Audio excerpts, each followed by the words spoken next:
before I ask my last question, this is something that I really wanted to touch upon. You said earlier that everybody wants everyone else to like them, right? How did you deal and overcome like the boundaries, if there were any, or the relationships with the people who are close to you and their judgment? Because I think a big limiter for a lot of people is they think to themselves, if I do this, what is my mum gonna think? What are my friends gonna think, etc. How did you deal with that?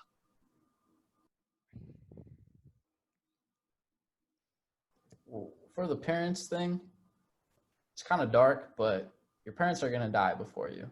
There's a very likely chance of that. And when they die, you're going to be looking at yourself and saying, why did I do all of this for them? Now they're gone.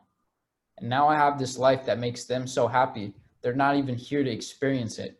And I've sacrificed my life for them.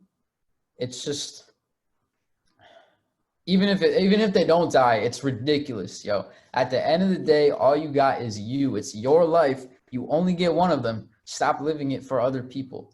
There's not much to it as far as advice that I can give for that, because at the end of the day, it's just a truth, and you probably know it's true, and you just have to kind of figure out how to realize that and operate that in your own life.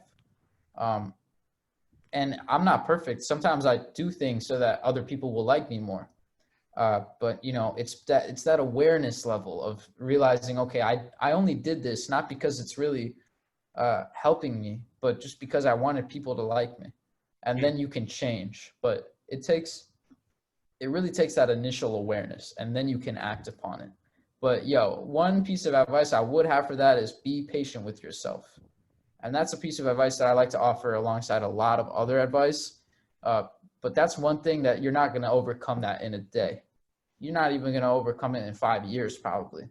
But you can at least become aware of it. And every time you do it, you can know, the reason you're doing stuff, and become more intentional with your life and stuff like that. But be patient with yourself, because it's a big thing to take on.